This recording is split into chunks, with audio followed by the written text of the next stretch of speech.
السلام عليكم ورحمة الله تعالى وبركاته.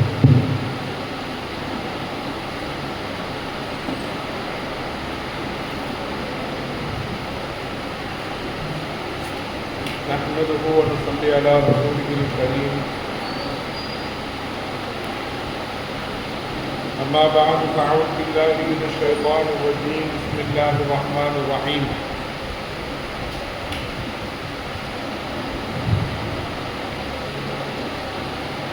لقد جاءكم رسول من أنفسكم عزيز عليه ما عنتم حريص عليكم بالمؤمنين رؤوف رحيم.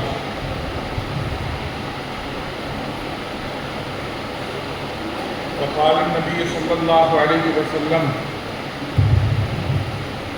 الدين النصيحة، أو كما قال صلى الله عليه وسلم. எல்லா புகழும் வல்லவன் அல்லாஹ் ஒருவனுக்கே உரித்தாகட்டுமாக. அல்லாஹ்வின் வற்றாத அன்பும் அருளும் அண்ணன் முஹம்மது ஸல்லல்லாஹு அலைஹி வஸல்லம் அவர்களின் மீதும் ஏனைய நபிமார்கள் நபி ஸல்லல்லாஹு அலைஹி வஸல்லம் அவர்களது நற்றவர் தோழர்கள், அவர்களது குடும்பத்தார்கள், நல்லவர்கள், நம்மவர் யாவரின் மீதும் இறையருள் நிறைவாக பொழிய வேண்டும் என்கிற பிரார்த்தனைகளோடு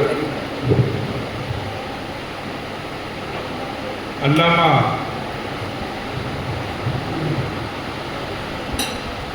பிஏ முஹம்மது அபூபக்கர் ஹஜ்ரத் தாமத் பரக்காத்துஹு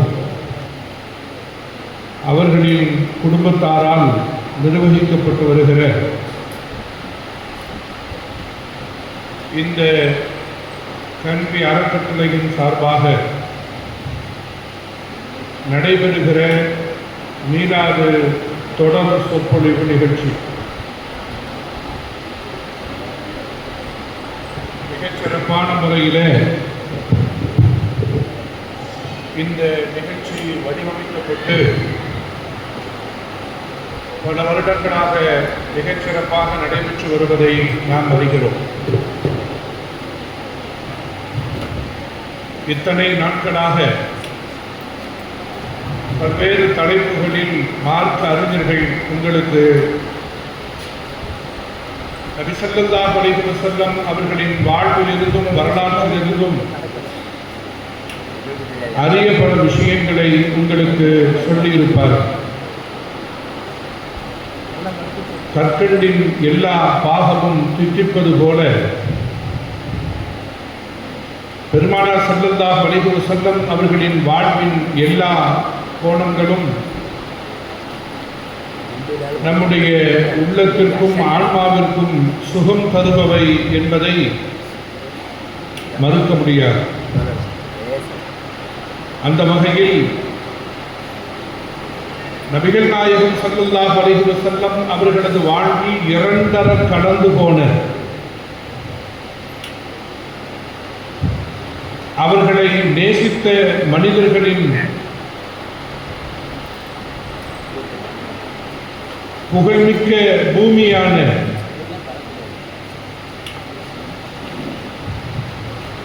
பெருமானாரின் நெஞ்சுக்குள் எப்போதும் ஒரு குறிப்பிட்ட இடத்தை பெற்றிருக்கக்கூடிய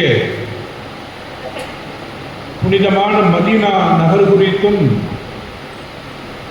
அந்த நகரின் வளம் குறித்தும் அங்கே வாழ்ந்த மனிதர்கள் குறித்தும்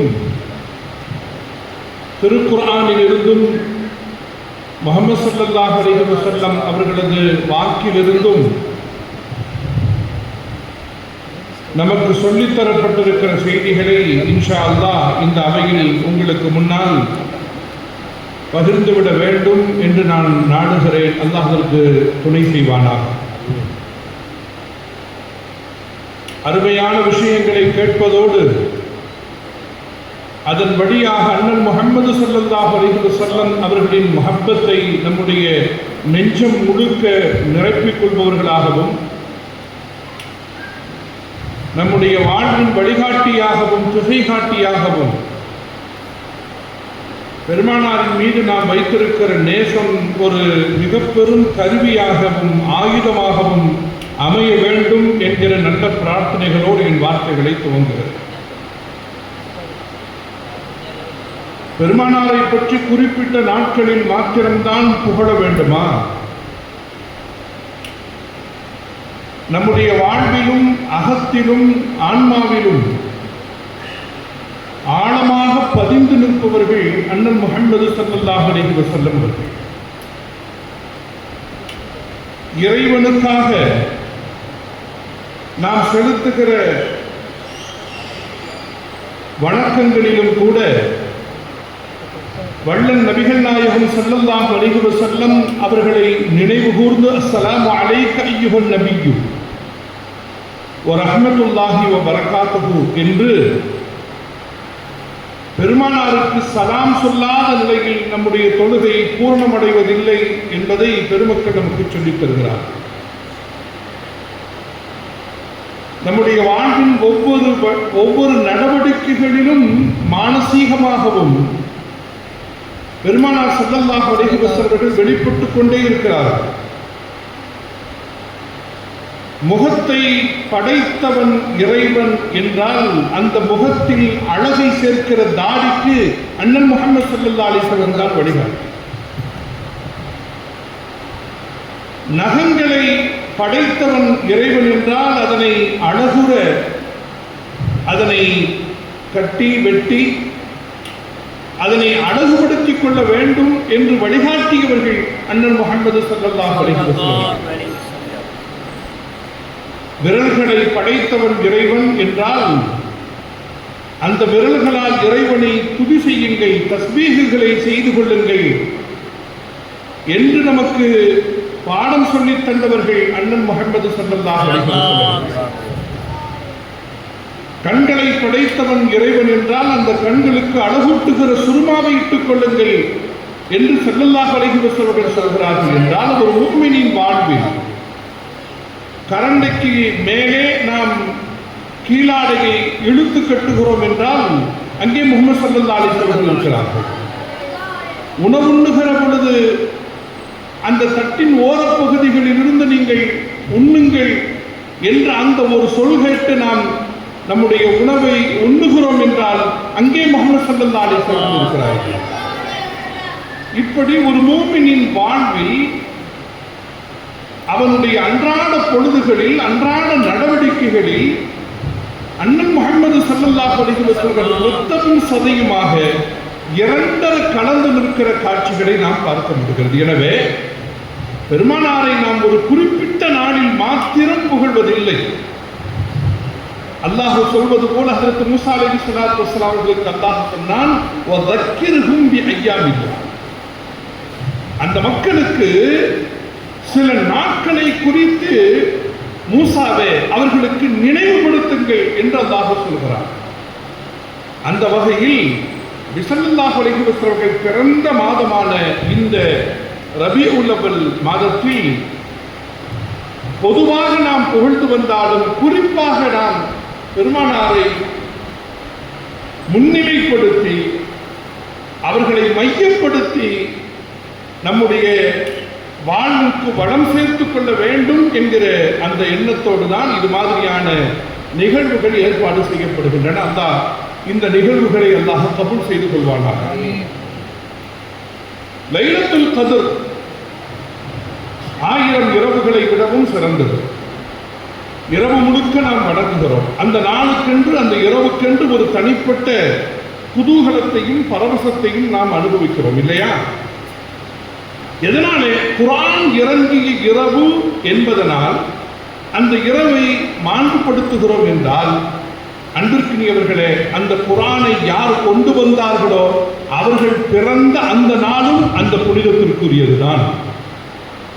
குர்ஆன் இறங்கிய இரவு பரக்கத்தானது என்றால் அந்த குர்ஆன் யாருக்கு இறங்க பெற்றதோ அவர்கள் பிறந்த அந்த நாளும் புனிதமானது என்கிற அந்த அடிப்படையில் இந்த மீலாது விழாக்களை நாம் உலகெங்கும் கொண்டாடி கொண்டிருக்கிற அந்த காட்சிகளை பார்க்கிறோம். பெருமானாரின் மீது பிரியம் கொள்வதும் அவர்களை நேசிப்பதும் நம்முடைய கடமை. அது வெறும் சாதாரணமான ஒரு விஷயம் அல்ல, நம்முடைய கடமை. எவ்வளவு நேசம் வைத்திருந்தவர்கள் அந்த தோழர்கள். தௌர் குகைக்கு செல்கிற பொழுது பெருமானாரும் அவருடைய தோழர்கள் அபூபக்கர் சித்திக் ரலியல்லாஹு அவர்களும் செல்கிற பொழுது தாகத்தின் பொழுது பெருமாள் ஸல்லல்லாஹு அலைஹி வஸல்லம் ஒரு குவளையில் நீர் அருந்துகிறார்கள். இருவரும் ஒரே திசை நோக்கி பயணிக்கிறார்கள். தோழர் முஹம்மது ஸல்லல்லாஹு அலைஹி வஸல்லம் தாகம் எடுக்கிறது, குவளையில் தண்ணீர் கொடுக்கிறார்கள். அதற்கு அபூபக்கர் சித்திக் ரலியல்லாஹு அன்ஹு சொல்கிறார்கள், அண்ணன் முஹம்மது ஸல்லல்லாஹு அலைஹி வஸல்லம் நீர் அருந்தினார்கள், அவர்கள் அருந்தினார்கள், என் தாகம் தீர்ந்தது என்று சொன்னார். குடித்தது பெருமாள் ஸல்லல்லாஹு அலைஹி வஸல்லம், ஆனால் என் தாகமும் அதன் வழியே தீர்ந்தது என்று அதற்கு அபூபக்கர் சித்திக் ரலியல்லாஹு அன்ஹு சொல்கிறார்கள் என்றால் பெருமானாரை எவ்வளவு உயிருக்குயிராக அவர்கள் தன்னுடைய உள்ளத்தில் உயிரில் அவர்கள் எழுதி வைத்திருக்கிறார்கள் என்பதை நாம் புரிந்து கொள்ள வேண்டும். ஒரு தடவை ஹஜ்ரத் உஸ்மான் ரலியல்லாஹு தஆலா அவர்கள் ஹஜ்ரத் ஸல்லல்லாஹு அலைஹி வஸல்லம் அவர்களை விருந்துக்கு அழைத்துச் செல்கிறார்கள். பெருமானார் அவர்களும் ஹஜ்ரத் உஸ்மான் ரலியல்லாஹு அவர்களும் அவர்களுடைய வீட்டிற்கு செல்கிறார்கள். பெருமாள் ஸல்லல்லாஹு அலைஹி வஸல்லம் நடந்து செல்ல செல்ல ஹஜ்ரத் உஸ்மான் ரலியல்லாஹு அவர்கள் அவர்களுடைய நடையை உற்று கவனித்து வருகிறார்கள். ஒரு கட்டத்தில் ஸல்லல்லாஹு அலைஹி வஸல்லம் அவர்கள் உஸ்மான் இடத்திலே கேட்கிறார்கள், உஸ்மான், நடந்து வருகிற என் நடையை இவ்வளவு ஆழமாக உற்று நோக்குவதற்கு என்ன காரணம்? ஹஜ்ரத் உஸ்மான் ரலியல்லாஹு தஆலா அவர்கள் சொன்னார்கள், யா ரசூலல்லாஹ், வேறொன்றுமில்லை, என் வீட்டிற்கு நீங்கள் வருகிறீர்கள், மிக பெரும் அருள், மிக பெரும் பரக்கத். என் வீட்டிற்கு நீங்கள் வருகிற பொழுது எத்தனை அடிகள் எடுத்து நீங்கள் என் வீட்டிற்கு வருகிறீர்களோ அத்தனை அடிகளை கணக்கிட்டு அவ்வளவு அடிமைகளை நான் உரிமை விடலாம் என்று நான் நினைத்திருக்கிறேன், யா ரசூலல்லாஹ் என்று ஹஜ்ரத் உஸ்மான் ரலியல்லாஹு தஆலா அவர்கள் சொன்னார்கள் என்றால் பெருமானாரை அந்த தோழர்கள் எப்படி பார்க்கிறார்கள் என்பதைத்தான் நாம் பார்க்கிறோம். பெருமக்களே, இந்த சமூகம் மகத்தான மரியாதையை பெற்றிருக்கிறது இல்லையா? எல்லா நிலைகளிலும் இந்த சமூகம் ஒரு தனித்துவமான இடத்தை நாம் பெற்றிருக்கிறோம் என்றால் இந்த பெருமைக்கும் பெருமிதங்களுக்கும் பின்னால் யார் பேரொழியாக வீசுகிறார்கள் என்றால் அது பெருமானார் ஸல்லல்லாஹு அலைஹி வஸல்லம். பூஸ்ரி இமாம் ஷரஃபுத்தீன் பூஸ்ரி ரஹ்மத்துல்லாஹி அலைஹி அவர்கள் சொல்வார்கள், லம்மா அல்லாஹு தாயினா லிதாஅத்திஹி லம்மா அல்லாஹு தாயினா லிதாஅத்திஹி பி அக்ரமி ருசுலி குன்ன அக்ரமல் உம்மி. பெருமானார் ஸல்லல்லாஹு அலைஹி வஸல்லம் அவர்கள் அக்ரம் அவர்கள் இல்லையா? அதிகம் மரியாதைக்கும் மாண்புக்கும் உரியவர்கள். அவர்களால் தான் குன்னா அக்ரமல் உம்மம், நாம் மிக பெரும் கண்ணியத்திற்குரிய சமுதாயமாக நாம் மாறிப்போனோம் என்று ஹஜ்ரத் முஹம்மது ஸல்லல்லாஹு அலைஹி வஸல்லம் அவர்களை குறித்து இமாம் பூஸ்ரி ரஹ்மத்துல்லாஹி அலைஹி அவர்கள் பாடுவதை நாம் பார்க்கிறோம். பெருமக்களே, இப்படி எல்லா நிலைகளிலும் மகத்துவமும் மாண்பும் மிக்க அந்த முஹம்மது ஸல்லல்லாஹு அலைஹி வஸல்லம் அவருடைய வாழ்வில் இரண்டர கலந்திருக்கிற மதீனமான பெருமக்களே, முஸ்லிம்களுடைய வணக்கங்களிலும் வாழ்வியலிலும் மக்கா மதீனா என்கிற இரண்டு நகரங்களும் மிக முக்கியத்துவம் வாய்ந்தது இல்லையா? ஹஜ்ஜுக்கு செல்கிற பொழுது மக்காவை சார்ந்த இடங்களோடு ஹஜ்ஜினுடைய கிரிகைகள் முடிந்து விடுகின்றன. ஹஜ்ஜினுடைய கிரிகைகள் மக்காவோடு முடிந்து விடுகின்றன. மினா, அரஃபா, முஸ்தலிஃபா எல்லாமே மக்காவை சுற்றி இருக்கிற இடங்கள். குறிப்பிட்ட அந்த பிறை 8 to 12 அல்லது 13, 5 அல்லது 6 தினங்கள் ஹஜ்ஜுக்காக வேண்டி நிகழ்த்தப்பட வேண்டிய அந்த கிரிகைகளை செய்து முடித்தான் ஒருவர் ஹாஜியாகி விடுகிறார். அவர் மதீனாவிற்கு செல்வது அவசியமா என்பது ஒரு விவாதமாக அறிஞர்களுக்கு மத்தியிலே இருக்கிறது. பெருமக்களே, ஹஜ்ஜி என்பது மக்காவை சார்ந்த இடங்களோடு முடிந்துவிட்டது என்றாலும் அந்த ஹஜ்ஜு பரிபூர்ணமாகவும் மன நிறைவாகவும் இறைவனிடத்தில் கபூலியத்தையும் அது பெறுவதற்கு மதீனாவிற்கு இவர் சென்று மாணவி ஸல்லல்லாஹு அலைஹி வஸல்லம் அவர்களுக்கு முன்னால் நின்று பெருமானார் ஸல்லல்லாஹு அலைஹி வஸல்லம் அவர்களுக்கு அஸ்ஸலாமு அலைக்க யா ரசூலல்லாஹ் என்று அவர் எப்போது சொல்லி முடிக்கிறாரோ அப்போதுதான் ஹஜ்ஜினுடைய காரியங்கள் பரிபூர்ணம் அடைகிறது. அப்போதுதான் அது கபூல் என்கிற அந்த நிலைக்கு வருகிறது என்பதை நாம் புரிந்து கொள்ள வேண்டும். என்ன காரணம் தெரியுமா? இமாம்கள் அறிஞர்கள் ஒரு கருத்தை சொல்கிறார்கள். காபா சிறந்ததா ரவுலா சிறந்ததா? காபா சிறந்ததா ரவுலா சிறந்ததா என்றால் அன்புக்குரியவர்கள் அவர்கள் சொல்கிறார்கள், ஒரு கண்ணோட்டத்தில் ரவுலா தான் சிறந்தது. அண்ணன் முஹம்மது ஸல்லல்லாஹு அலைஹி வஸல்லம் அவர்கள் துயில் கொள்கிற அந்த மதீனாவில் இருக்கிற ரவுலா தான் சிறந்தது. அதற்கு என்ன காரணம் என்றால் அந்த காபாவின் கண்ணியத்தையும் அந்த காபா யாரின் வீடு என்கிற அந்த விளக்கத்தையும் சொல்லித் தந்தது அண்ணன் முஹம்மது ஸல்லல்லாஹு அலைஹி வஸல்லம். எனவே காபாவை விடவும் ரவுலாவினுடைய மகத்துவமும் மாண்பும் சிறந்தது என்று சொல்கிற பெருமக்கள் நமக்கு இருக்கிறார்கள். அன்பிற்குரியவர்களே, மூமினுடைய இதயம் எப்படி இருக்க வேண்டும் தெரியுமா? மதீனா மதீனா என்று நாம் இப்போது சொல்கிறோமே, அந்த மதீனாவுடைய ஆரம்ப பெயர் நமக்கெல்லாம் தெரியும், யஸ்ரிப் என்பதால். யஸ்ரிப் என்பதுதான் மதீனாவினுடைய ஆரம்ப பெயர். மதீனா என்பது பெருமாள் ஸல்லல்லாஹு அலைஹி வஸல்லம் அவர்களுடைய வருகைக்கு முன்னால் உலகத்தின் பார்வையில் அது நகரம் என்கிற நிலையில் இல்லை. அது யாருடைய கவனத்திலும் இல்லை.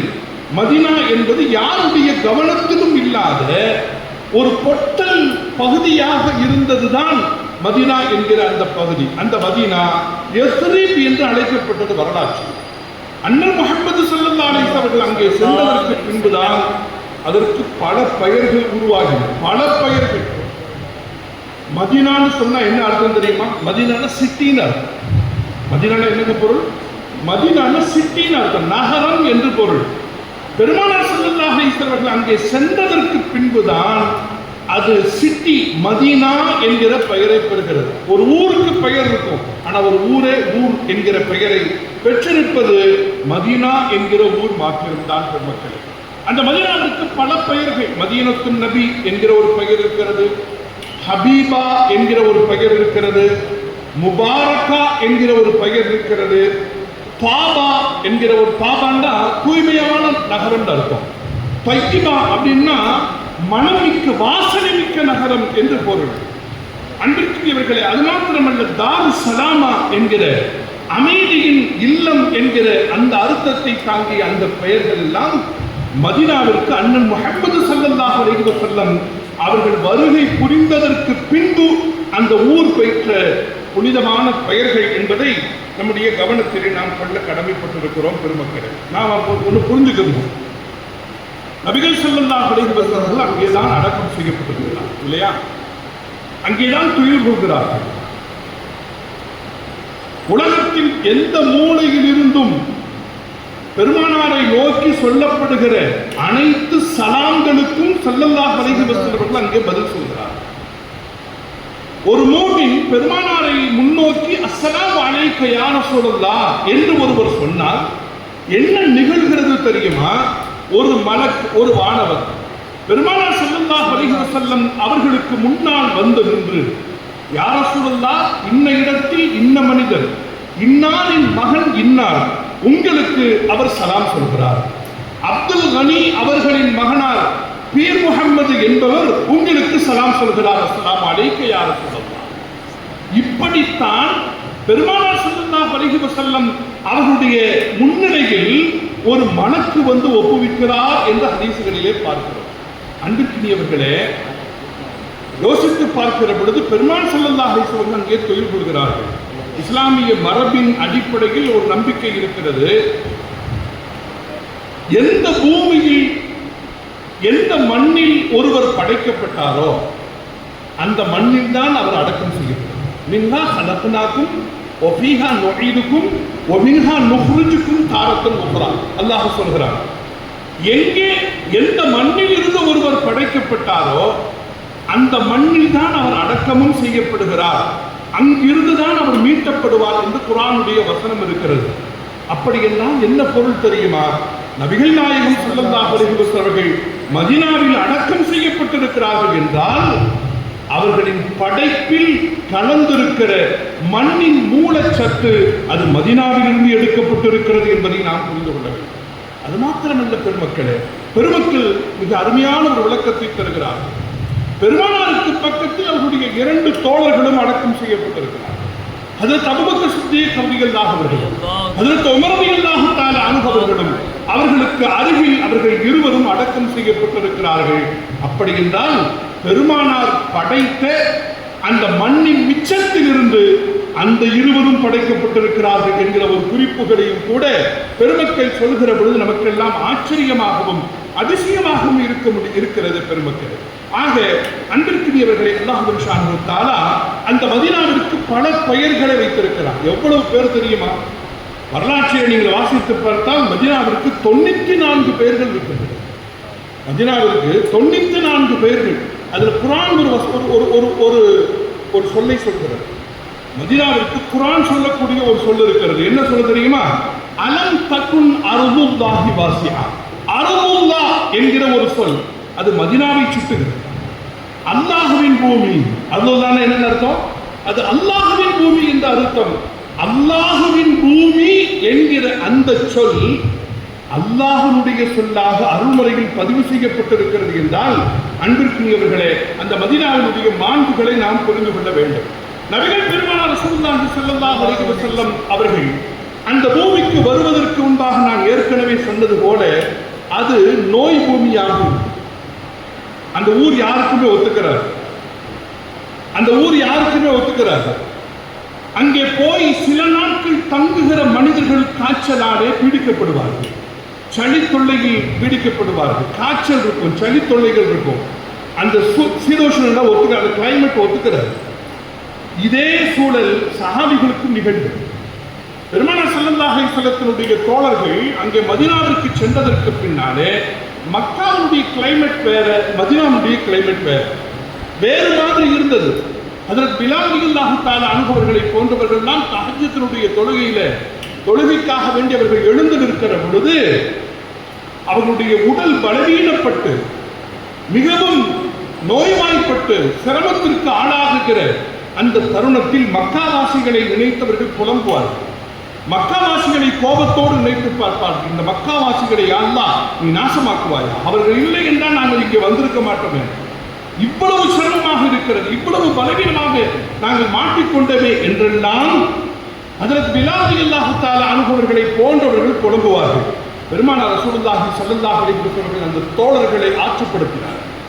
அந்த தோழர்களை அமைதிப்படுத்தினார்கள்.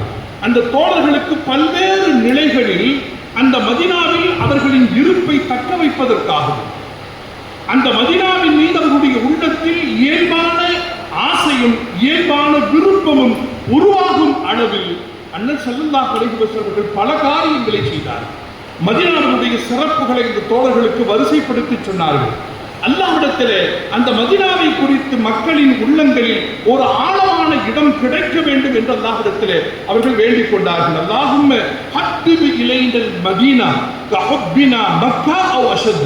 ஸல்லல்லாஹு அலைஹி வஸல்லம் கேட்பாங்க, யா அல்லாஹ் இந்த மதீனாவை எங்களுடைய உள்ளம் விரும்ப செய்வாயா? இந்த மதீனாவின் மீது எங்களுடைய உள்ளத்திற்கு நீ விருப்பத்தை கொண்டு வா. அது மாத்திரமல்ல, எப்படி தெரியுமா? எப்படி எங்களுக்கு மக்காவின் மீது பெரும் விருப்பம் இருந்ததோ, மக்காவின் மீது எங்களுடைய உள்ளம் எவ்வளவு ஆசையில் இருந்ததோ அதை போல இல்லை அதை விடவும் அதிகமாக இந்த மக்கா மதீனாவை நேசிப்பதற்கு எங்களுடைய மனதை விசாலப்படுத்தித்தா என்று அன்பின் முஹம்மது ஸல்லல்லாஹு அலைஹி வஸல்லம் அவர்கள் அல்லாஹ்விடத்திலே வேண்டுவார்கள். அன்பிற்கினியவர்களே, அந்த மதீனாவை குறித்து ஸல்லல்லாஹு அலைஹி வஸல்லம் நிறைய சிறப்புகளை சொன்னாங்க. அதனுடைய தனித்துவங்களை சொன்னாங்க. எந்த அளவுக்கு சொன்னா, ரசூலுல்லாஹ் சொன்னாங்க பாருங்க, மதீனாவில் காலரா நோய் வராதுன்னு. ஒரு நோய் ஒரு குறிப்பிட்ட இடத்திற்கு வரவே செய்யாது. ஸல்லல்லாஹுடைய வாக்கு, ஸல்லல்லாஹுடைய உறுதிமொழி. மதீனாவிற்கு காலரா என்கிற நோய் வராது. அது மாத்திரமல்ல, மதீனாவிற்கு தஜ்ஜால் நுழைய முடியாதுன்னா. மதீனாவிற்கு தஜ்ஜால் நுழைய முடியாது. அவன் வருவதற்காக வேண்டி மதீனாவினுடைய எல்லைப்புறங்களுக்கு வருவான். மலக்குகளாலே, உஹதை சுற்றி இருக்கிற மலக்குகளாலே அந்த தஜ்ஜால் என்கிற கொடியவன் மனிதர்களை திசை திருப்பி அவர்களை குழப்பத்தில் ஆழ்த்தி மார்க்க ரீதியாக அவர்களை படுகொலையில் வீட்டு செய்கிற எல்லா தந்திரங்களையும் கைவசம் வைத்திருக்கிற அந்த தஜ்ஜால் மதீனாவிற்கு உள்ளே நுழைய முடியாது என்றார்கள் அண்ணல் முஹம்மது ஸல்லல்லாஹு அலைஹி வஸல்லம் அவர்கள். அன்பிற்குரியவர்களே, அந்த சஹாபிகளுக்கு ஸல்லல்லாஹு அலைஹி வஸல்லம் என்னெல்லாம் சொன்னாங்க தெரியுமா? தோழர்களே, கொஞ்சம் புரிந்து கொள்ளுங்கள். நீங்கள் புதிதாக இங்கே வசிக்க வந்திருக்கிறீர்கள், இங்கே குடியிருக்க வந்திருக்கிறீர்கள். உங்களுக்கு சிரமங்கள் இருக்கலாம், பொருளாதார ரீதியான சிரமங்கள், உடல் ரீதியான சிரமங்கள் உங்களுக்கு வரலாம். இந்த ஊர் உறவுகளை விட்டு நீங்கள் வந்திருக்கிற நேரத்தில் ஊர் உங்களுடைய உள்மனதில் ஆழ்மனதில் போய் நிற்பதற்கு சில அவகாசங்கள் பிடிக்கலாம். அதுவரை கொஞ்சம் பொறுமையாக அந்த தோழர்களுக்கு புரிய வைத்தார்கள். நீங்கள் கொஞ்சம் பொறுமையாக இருங்க. பொதுவாக அப்படித்தானே, ஒரு ஊரை விட்டு இன்னொரு ஊருக்கு போய் நீண்ட நாள் வசிக்க வேண்டும் என்றால் மனம் அங்கே கவர்வதற்கும் அங்கே ஈர்ப்பாக மனம் இருப்பு கொள்வதற்கும் கொஞ்சம் சில அவகாசங்கள் தேவை. பெருமானார் ஸல்லல்லாஹு அலைஹி வஸல்லம் தோழர்களுக்கும் அந்த நிலை ஏற்பட்டது. சஹாபிகளுக்கு சொன்னாங்க, கொஞ்சம் சிரமம், கொஞ்சம் பஞ்சம், கொஞ்சம் நோய் இருந்தால் கொஞ்சம் பொறுத்து கொள்ளுங்கள். அப்படி நீங்கள் பொறுத்து கொண்டால் சதாசம் அதற்கு பரிசு என்ன சொல்றாங்க பாருங்க. இப்படி நீங்கள் பொறுத்து கொண்டால் இந்த மதீனாவில் வசிப்பதில் இருக்கிற சிரமங்களை நீங்கள் சகித்துக் கொள்கிற பொழுது அதற்காக பெருமானார் தந்த பரிசு என்ன தெரியுமா? நாளை வறுமையில் உங்களுக்கு சிபாரிசு செய்வேன் என்று சொன்னார். உங்களுக்கு ஷஹீதாகவும் ஷஃபீஆகவும் நான் இருப்பேன் என்கிறார்கள் பெருமானார் ரசூலுல்லாஹி ஸல்லல்லாஹு அலைஹி வஸல்லம். இன்னொரு சொன்னாங்க, அது ரொம்ப முக்கியம். ஒரு காலத்தில் இஸ்லாம் மக்காவிலிருந்து மதீனாவிற்கு அகதிகளாக முஸ்லிம்கள் வந்து பிழைப்பை நாடி மார்க்கத்தை நிலைநிறுத்துவதற்காக ஒரு பூமி வேண்டும் என்கிற தாகத்தோடும் ஏக்கத்தோடும் வந்து நிற்கிறார்கள். அடைக்கலம் தந்த பூமியாக இந்த மதீனா இருக்கிறது. ஒரு காலம் வரும், அந்த காலம் எப்படிப்பட்ட காலம் தெரியுமா? சிரியா வெற்றி கொள்ளப்படும், ஈராக் வெற்றி கொள்ளப்படும், யமன் வெற்றி கொள்ளப்படும். பொதுவாக முஸ்லிம்களின் கைகளில் இது மாதிரியான பெரும் பெரும் நாடுகள் முஸ்லிம்களின் கைகளுக்குள் வந்து விட்டதற்கு பின்னாலே சில மனிதர்கள் வெற்றி கொள்ளப்பட்ட அந்த நாட்டை நோக்கி நாம் புலம்பெயர்ந்து விடலாம் என்று சிலர் எண்ணக்கூடும். சொன்னார்கள், அப்படியே அது வெற்றி கொள்ளப்பட்டாலும் மதீனாவை விட்டு நீங்கள் விலகிச் செல்லாதீர்கள் என்றார்கள் அண்ணல் முஹம்மது ஸல்லல்லாஹு அலைஹி வஸல்லம். அன்பிற்குரியவர்களே, அவ்வளவு பரக்கத் வாய்ந்த ஒரு மிக பெரும் பூமியாக, நிலப்பரப்பாக அந்த பூமி இருக்கிறது என்பதை பார்க்கிறோம். ஸல்லல்லாஹு மக்காவில் இருந்து மதீனாவிற்கு செல்லுகிற பொழுது குர்ஆன் சொல்லுகிறது, நபிகள் நாயகம் ஸல்லல்லாஹு அலைஹி வஸல்லம் அவர்கள் இப்படி சொல்லிவிட்டு புறப்பட சொல்கிறது. குர் ரப்பி அத்கில்னி முத்கல சித்கின் வ அக்ரிஜ்னி முக்ரஜ சித்க். இந்த மதீனாவுக்கு என்ன பேர் தெரியுமா? குர்ஆன் வைத்திருக்கிற பேர் என்ன தெரியுமா? முத்கல சித்க், உண்மையின் உறைவிடம் அப்படின்னாரு. சத்தியத்தின் தாய் மண் அப்படின்னாரு. இந்த சத்தியத்தின் தாய் மண்ணில் இறைவா எங்களை நுழைய வைப்பாயாக என்று அண்ணல் முஹம்மது ஸல்லல்லாஹு அலைஹி வஸல்லம் சொல்லிவிட்டு சென்றார்கள் என்பதை பார்க்கிறோம். அது மாத்திரமல்ல, ரசூலுல்லாஹ் போகும்போது மக்காவினுடைய எல்லை பகுதியில் இருந்து இப்படி சொன்னாங்க, யா அல்லாஹ், எனக்கு பிரியமான இந்த மக்காவில் இருந்து, எனக்கு பிரியமான இந்த மக்காவில் இருந்து உனக்கு பிரியமான அந்த நகர் நோக்கி நான் செல்கிறேன், இந்த பயணத்தில் பரக்கத்தை தா என்று அண்ணல் முஹம்மது ஸல்லல்லாஹு அலைஹி வஸல்லம் அவர்கள், நபிகள் நாயகம் ஸல்லல்லாஹு அலைஹி வஸல்லம் அவர்கள் அப்படி சொல்லிவிட்டு சென்றார்கள் என்பதையும் நாம் வரலாற்றில் வாசிக்கிற பொழுது மதீனத்து மண்ணின் மாண்புகளை நாம் புரிந்து கொள்வதற்கு வசதியாக இருக்கிறது. அது மாத்திரமல்ல பெருமக்களே, அந்த மதீனா நகரில் இருக்கிற அனைத்தையும் குறித்த ஒரு பார்வைகளை இந்த சமூகம் பெற்றிருக்க வேண்டும் என்கிற அடிப்படையில் பெருமானார் ஸல்லல்லாஹு அலைஹி வஸல்லம் தனித்தனியாக அதன் மாண்புகளை, அதன் சிறப்புகளை வரிசைப்படுத்தினார்கள்.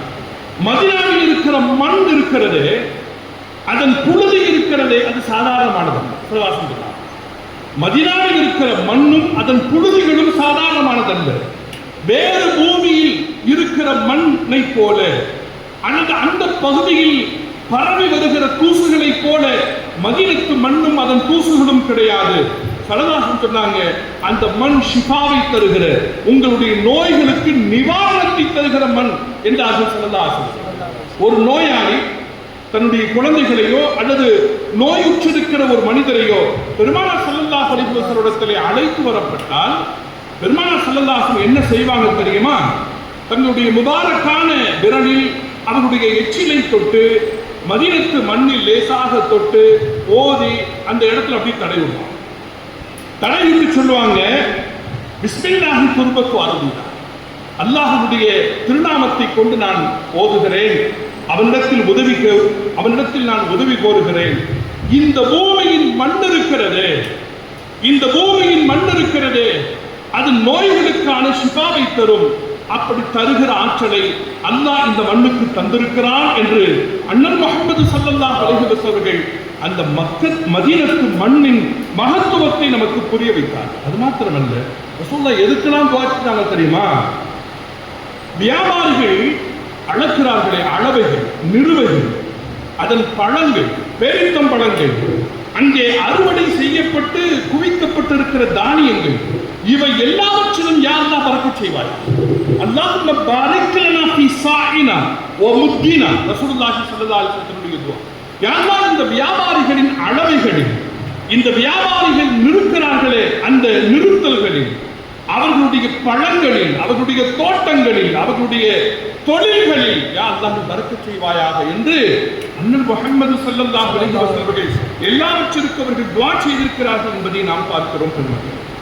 அந்த மதீனாவுடைய தனிச்சிறப்பு பழம் இருக்கிறது. அதுல ஒண்ணு என்ன அப்படின்னா, அங்கே விளைகிற பழம் தான் அஜ்வான்ற ஒரு பழம் இருக்கு, பேரித்தம்பழம்.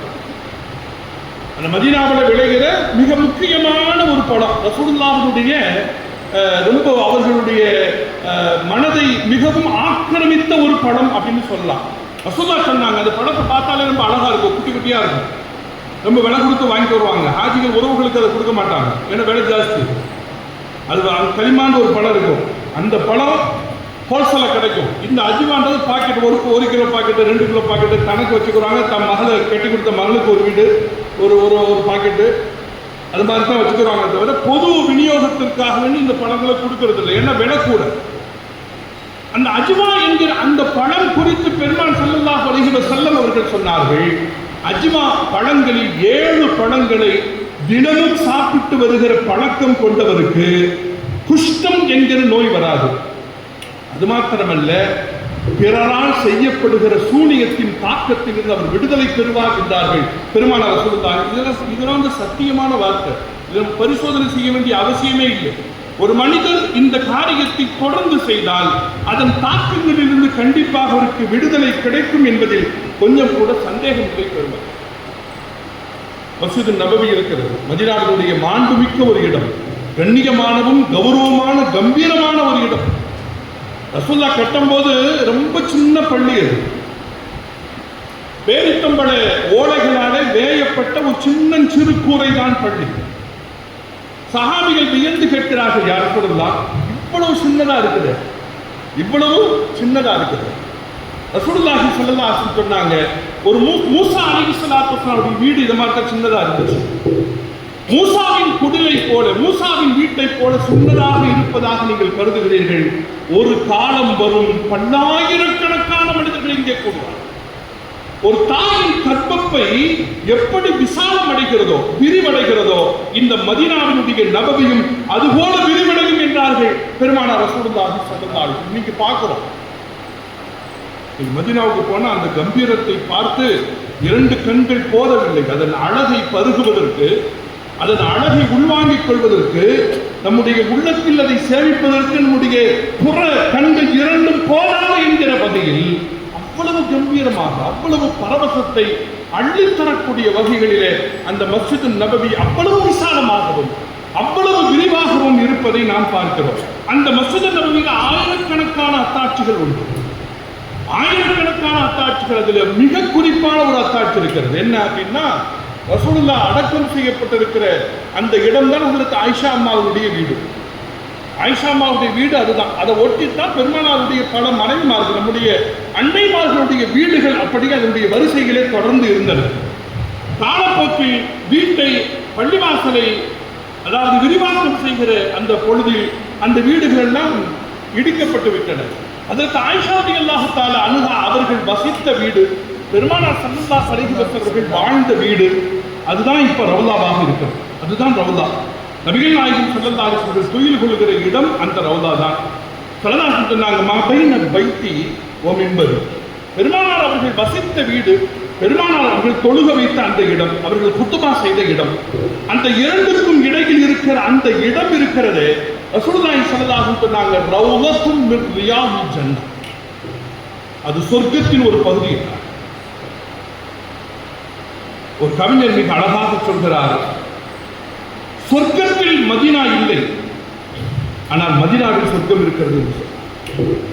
சொர்க்கத்தில் மதீனா கிடையாது, ஆனால் மதீனாவில் சொர்க்கம் இருக்கிறது என்று ஒரு கவிஞர் சொல்கிறார். அன்பிற்குரியவர்களே, பிதாத்தும் மினல் ஜன்னah அப்படின்னா அது வெறும் வர்ணனை அல்ல, அது வெறும் ஒரு புகழ் சொல் அல்ல, ஒரு இடத்தை தூக்கி பேசுவதற்காக வேண்டி சொல்லப்பட்ட ஒரு வார்த்தை அல்லது. பிதாத்தும் மினல் ஜன்னah, சொர்க்கத்தின் ஒரு பகுதி அப்படின்னா பெருமக்களை நாம் புரிந்து கொள்ள வேண்டும். ஹஜ்ருல் அஸ்வத் இருக்கிறது, காபாவில் பதிக்கப்பட்டிருக்கிற ஹஜ்ருல் அஸ்வத் என்கிற கல் இருக்கிறது, அது சொர்க்கத்தில் இருந்து வந்த கல் இல்லையா? ஹஜ்ருல் அஸ்வத் சொர்க்கத்தில் இருந்து வந்த கல் என்றால் இந்த ரௌதத்தும் மின் ரியாதில் ஜன்னah என்கிற இந்த கல் இருக்கிறது, இந்த இடம் இருக்கிறது, அது சொர்க்கத்திற்கு செல்லும் கல். அது அங்கிருந்து வந்தது ஹஜ்ருல் அஸ்வத், இது அங்கே போக வேண்டிய ஒன்று என்றார்கள் பெருமானார் ரசூலுல்லாஹி ஸல்லல்லாஹு அலைஹி வஸல்லம் அவர்கள். அன்பிற்குரியவர்களே, இப்படி அந்த சிறப்பு அந்த இடத்திற்கு எதனால் வந்தது? மேன்மக்கள் சொல்கிறார்கள், ரசூலுல்லாஹ் வணங்குவதற்காக வேண்டி அதிகம் அதிகம் பயன்படுத்திய ஒரு பகுதி, அவருடைய பாதம் அதிகம் அதிகம் பதிந்த ஒரு பகுதி இல்லையா? வீட்டுக்கும் தொழுகைக்கும் அந்த இடத்துல தான் ரசூலுல்லாஹ் நடந்து போயிருப்பாங்க. ரசூலுல்லாஹ் நடந்து வந்த அந்த இடம் சொர்க்கத்தின் பகுதியாக மாறிவிட்டது. மலக்குகள் கூடி கூடி நிற்கிற ஒரு பகுதி அது. ஏன்னா ரசூலுல்லாஹை சுற்றி மலக்குகள் எப்போதும் இருப்பாங்க, அவருடைய பாதுகாப்பு எப்போதும் இருக்கும். வல்லாஹு யஅஸிமுக மினன் நாஸ், அல்லாஹ் சொல்லிட்டான். மலக்குகள் சுற்றிலும் பெருமானார் ஸல்லல்லாஹு அலைஹி வஸல்லம் பாதுகாத்துக் கொண்டே இருப்பார். நூற்றுக்கணக்கான மலக்குகள் பெருமானாரை சுற்றி இருக்கிற அந்த சூழலில் வீட்டிற்கும் மிம்பருக்கும் இடையில் நபிகள் நாயகம் ஸல்லல்லாஹு அலைஹி வஸல்லம் வருகிற பொழுது, அது அதிகமாக வருகிற பொழுது அந்த இடம் சொர்க்கத்தின் ஒரு பகுதியாக மாறிவிடுகிறது என்பதைத்தான் நாம் இங்கே பார்க்க முடிகிறது பெருமக்களே. ஹஜ்ரத் ஸல்லல்லாஹு அலைஹி வஸல்லம் சொன்னாங்க, இப்ராஹிம் அலைஹிஸ்ஸலாத்து வஸ்ஸலாமுடைய துஆ மக்காவுக்கு இருக்குது. மக்காவுக்கு இருக்குதா இல்லையா? காபாவை கட்டி முடிச்சுட்டு, யா அல்லாஹ் இந்த காபாவை ஏற்றுக்கொள், எல்லா இடத்துல கேட்டாங்களா இல்லையா? அப்படி கேட்டு சொன்னாங்க, ரப்பனா வபஅத் ஃபீஹிம் ரசூலன் மின்ஹும் யத்லு அலைஹிம் அப்படின்னு துஆ கேட்டாங்க. யா அல்லாஹ் இந்த ஊருக்கு என்ன செய்ய, ஒரு நபியை, ஒரு ரசூலை அனுப்பு, இந்த மக்களை அவர் பண்படுத்த வேண்டும், பக்குவப்படுத்த வேண்டும், அப்படிப்பட்ட ஒரு நபியை அனுப்பி வை அப்படின்னு சொல்லிட்டு அல்லாஹ் சுப்ஹானஹு வ தஆலா இடத்துல அதிகம் அதிகமாக கேட்டாங்க. அந்த ஊருக்கான வளங்களை கேட்டாங்க, அந்த ஊருக்கான ரிஸ்கை கேட்டாங்க. ஒரு ரிஸ்குஹும் மினஸ் ஸமராத், யா அல்லாஹ் அந்த மக்களுக்கு சமராத்துகளை அதிகம் அதிகம், செல்வங்களையும் கனிவளங்களையும் அதிகமாக வழங்கு என்று அல்லாஹ் இப்ராஹிம் அலைஹிஸ்ஸலாம் கேட்டாங்க. பெருமானார் ஸல்லல்லாஹு அலைஹி ஒரு கட்டத்தில் சொல்றாங்க பாருங்க, யா அல்லாஹ் மக்கா வளமாக இருக்க வேண்டும் என்பதற்காக, மக்கா செழிப்பாக இருக்க வேண்டும் என்பதற்காக, எப்படி ஹஜ்ரத் இப்ராஹிம் அலைஹிஸ்ஸலாத்து வஸ்ஸலாம் அவர்கள் உன்னிடத்தில் வேண்ட அந்த வேண்டுதலை ஏற்றுக்கொண்டு எப்படி மக்காவை செழிப்பாக மாற்றினாயோ அதுபோல இந்த மதீனாவின் வளத்திற்காக நான் கையேந்துகிறேன், நான் மன்றாடுகிறேன் உன்னிடத்திலே, இந்த மதீனாவை அதுபோல சிறப்பாகவும் செழிப்பாகவும் நீ மாற்றித்தா என்று அண்ணன் முஹம்மது ஸல்லல்லாஹு அலைஹி வஸல்லம் அவர்கள் இந்த மதீனாவினுடைய வளங்களுக்காக வேண்டி துஆ செய்தார்கள் என்பதை பார்க்கிறோம். மதீனா அவருடைய மனதில் ஆழமாக பதிந்து விட்டதற்கு பின்னாலே பெருமானார் ஸல்லல்லாஹு அலைஹி வஸல்லம் அவர்கள் வெளியூருக்கு சென்று திரும்பினார். இது பொதுவாக மனிதனுடைய இயல்புதான். வெளியூருக்கு சென்று திரும்புகிற பொழுது சொந்த ஊருக்கு வரும்போது ஒரு உற்சாகம் வந்துடும். ஊர்களுக்கே அப்படித்தான். வெளிநாடுகளுக்கு போனால் இந்தியாக்காரங்களை பார்த்தா ஒரு குஷி வந்துடும், வெளியூர்களுக்கு போனால் நம்ம ஊருக்காரங்களை பார்த்தா ஒரு குஷி வந்துடும், உள்ளூர்லேயே வேற இடத்துக்கு போனால் நம்ம மகண்டாக்காரங்களை பார்த்தா ஒரு குஷி வந்துடும் இல்லையா? மிகவும் நெருக்கமான மனிதர்களை பக்கத்தில் பார்க்கிற பொழுது பரவசம் கூடிவிடும், நெருக்கமும் தோழமை உணர்வும் கூடிவிடும். நபிகள் நாயகம் ஸல்லல்லாஹு அலைஹி வஸல்லம் மதீனாவை தன்னுடைய வசிப்பிடமாக மாற்றிக் கொண்டதற்கு பின்னாலே வெளியூரிலிருந்து திரும்புகிற பொழுது உஹதுனுடைய அந்த மலையின் அடிவாரம், அவர்களுக்கு அதனுடைய உச்சப்பகுதி லேசாக தெரிய ஆரம்பித்து விட்டது என்றால் அவர்கள் வாகனித்து வருகிற அந்த ஒட்டகத்தை கொஞ்சம் வேகமா செலுத்த ஆரம்பிப்பாங்க. ஊருக்கு வேகமா போகணும், ஊருக்கு வேகமா போகணும்னு ஆசைப்படுவாங்க. அது மாத்திரமல்ல, அவங்க சொல்லுவாங்களா, இதோ தெரிகிறது ஜபலே உஹத், அந்த உஹத் நம்மை பிரியப்படுகிறது. இந்த உஹது நம்மை பிரியப்படுகிறது, நாம் அந்த உஹதை பிரியப்படுகிறோம் என்று பெருமானார் ரசூலுல்லாஹி ஸல்லல்லாஹு அலைஹி வஸல்லம் அவர்கள் அந்த பரவசத்தை, அந்த ஒரு மேலான உணர்வுகளை நபிகள் நாயகம் ஸல்லல்லாஹு அலைஹி வஸல்லம் அவர்கள் வெளிப்படுத்தி வாழ்ந்தார்கள் என்பதை பார்க்கிறோம். மார்க்கத்தினுடைய கடமைகளையும் கூட மக்காவில் ரசூலுல்லாஹ் எத்தனை வருஷம் இருந்தாங்க? 13 வருஷம் இல்லையா? 40வது வயதிலிருந்து 53 வயது வரை மக்காவில் இருந்தாங்க. 53 வயதிலிருந்து 63 வயதினுடைய வாழ்வின் பிந்தைய பகுதியின் 10 வருடங்களில் பெருமானார் ஸல்லல்லாஹு மதீனாவில் இருக்கிறாங்க. 10 வருட காலங்கள் மிக முக்கியமானது. இன்னும் சொல்ல போனால் மார்க்கத்தினுடைய எல்லா கடமைகளும் விதியாகிய பகுதி என்பது மதீனா தான். மற்றவர்கள் வெறும் தௌஹீத் மாத்திரம்தான், வெறும் கலிமாக்களை சொல்வது மாத்திரம். அவருடைய மனதை மக்களுடைய வாழ்க்கையில ரசூலுல்லாஹி ஸல்லல்லாஹு அலைஹி வஸல்லம் என்ன செஞ்சாங்கன்னா, மக்களுடைய மனதை ஆழமாக உழுதார், பண்படுத்தினாங்க, பக்குவப்படுத்தினாங்க. எப்படி? இதெல்லாம் ஒரு விவசாய பூமி இல்லையா? இந்த விவசாய பூமியை நம்ம என்ன செய்வோம்? முதல்ல நல்ல உழுவோம், நல்ல உழுது நல்ல தண்ணி இறைச்சி அந்த நிலத்தை பக்குவப்படுத்துவது. அதுக்கு பின்புதான் நெல்லையோ தானியங்களையோ போட்டு தண்ணி அடிச்சு வளர வைக்கும் இல்லையா? அது மாதிரி ரசூலுல்லாஹி ஸல்லல்லாஹு அலைஹி வஸல்லம் என்ன செய்தார்கள்? 13 வருட காலங்கள் அந்த மக்கள்கிட்ட வணக்கங்களையே கொடுக்கல, அறிமுகமே படுத்தல. மக்களுடைய வாழ்க்கையில தொழுகை இல்லை, ஜக்காத் இல்லை, ஹஜ் இல்லை, எதுவுமே இல்லை. எல்லா கடமைகளும் விதியாகிய ஒரு பூமி என்று ஒன்று என்றால் அது மதீனாவாகத்தான் இருந்தது என்பதைத்தான் நாம் பார்க்க முடிகிறது பெருமக்களே. அது மாத்திரமல்ல, ஸல்லல்லாஹு அலைஹி வஸல்லம் அவர்கள் மதீனாவில் இருக்கிற அன்சார்கள், மனிதர்களை நல்லவங்க கெட்டவங்கன்னு பிரிக்கிறது ஒன்று இருக்கு, ஆண்கள் பெண்கள் பிரிக்கிறது இருக்கு, ஜாதிவாதியா பிரிக்கிற ஆட்கள்லாம் இருக்கிறாங்க. உலகத்தில் ரசூலுல்லாஹி ஸல்லல்லாஹு அலைஹி வஸல்லம் அவர்கள் வாழ்ந்த காலத்தில் மனிதர்கள் 2 நிலைகளில் வகுக்கப்பட்டார்கள். ஒன்று அன்சார்கள், இன்னொன்று முஹாஜிர். மக்காவிலிருந்து ஹிஜ்ரத் செய்தவர்கள் முஹாஜிர்கள். அந்த முஹாஜிர்களுக்கு யாரெல்லாம் உதவியாளர்களாக இருந்தார்களோ அவர்கள் எல்லாம் அன்சார்கள். இந்த அன்சார்களை குர்ஆன் அவ்வளவு போற்றி புகழு, நிறைய இடத்துல சொல்லுது. வல்லதீன தபவ்வஉ الدار والإيمان من قبلهم يحبون من هاجر إليهم ولا يجدون في صدورهم حاجة مما أوتوا ويؤثرون على أنفسهم ولو كان بهم خصاصة ومن يوق شح نفسه. நிறைய வசனங்கள் இருக்கு. والسابقون الأولون من المهاجرين والأنصار والذين اتبعوهم بإحسان. நிறைய வசனங்கள்.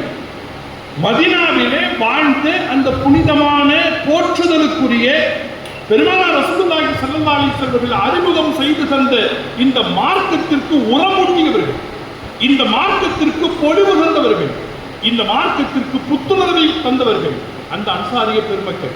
அந்த அன்சாரிய பெருமக்களை குறித்து பெருமானார் ஸல்லல்லாஹு அலைஹி வஸல்லம் இப்படி துஆ செஞ்சாங்க. எப்படி துஆ தெரியுமா?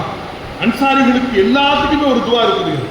ரசூலுல்லாஹ்வுடைய பொதுவான ஒரு துஆ, அல்லாஹும்ம மக்ஃபிர் லில் அன்சார், அல்லாஹும்ம மக்ஃபிர் லில் அன்சார்.